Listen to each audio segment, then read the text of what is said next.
ஆயுள் தண்டனை கைதிகளை முன்கூட்டி விடுதலை செய்ய தகுதி இழக்க செய்யும் விதிகளை மறு ஆய்வு செய்ய தக்க தருணம் என உச்சநீதிமன்ற உத்தரவை சுட்டிக்காட்டி தமிழக அரசுக்கு சென்னை உயர்நீதிமன்றம் அறிவுரை வழங்கியிருக்கிறது.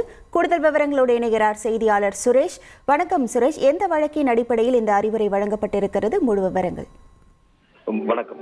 கொலை வழக்கில் ஆயுள் தண்டனை கைதியாக புழல் சிறையில் அடைக்கப்பட்டிருக்கக்கூடிய ராஜ்குமார் என்பவர் தன்னை முன்கூட்டியே விடுதலை செய்ய வேண்டும் என்று தமிழக அரசுக்கு விண்ணப்பித்திருந்தார். ஆனால் அவருடைய விண்ணப்பத்தை பரிசீலித்த அரசு வரதட்சணை கொடுமை குற்றச்சாட்டில் தண்டிக்கப்பட்டிருக்கக்கூடிய ராஜ்குமாரை முன்கூட்டியே விடுதலை செய்ய அரசாணை விதிகளில் இடமில்லை என்று சொல்லி அவருடைய விண்ணப்பத்தை நிராகரித்தது. இந்த உத்தரவை எதிர்த்து ராஜ்குமார் தரப்பில் சென்னை உயர்நீதிமன்றத்தில் வழக்கு தாக்கல் செய்யப்பட்டது. இந்த வழக்கை விசாரித்த நீதிபதிகள் MS ரமேஷ் மற்றும் N செந்தில்குமார் அடங்கிய அமர்வு வரதட்சணை கொடுமை குற்றச்சாட்டில் விதிக்கப்பட்டிருந்த 2 ஆண்டுகள் சிறை தண்டனையை மனுதாரர் ஏற்கனவே அனுபவித்து விட்டார். குறைந்த தண்டனையை ஏற்கனவே அனுபவித்து விட்டதால் சம்பந்தப்பட்ட ஆயுள் தண்டனை கைதியை முன்கூட்டியே விடுதலை செய்யலாம் என்று உச்சநீதிமன்றம் தீர்ப்பளித்திருப்பதை சுட்டிக்காட்டி ராஜ்குமாரை உடனடியாக விடுதலை செய்ய நீதிமன்றம் உத்தரவிட்டிருக்கிறது.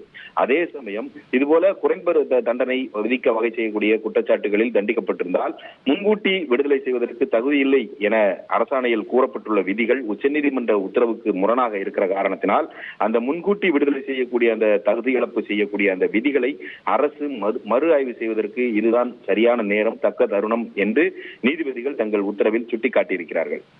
உங்கள் முழு விவரங்களுக்கு நன்றி சுரேஷ்.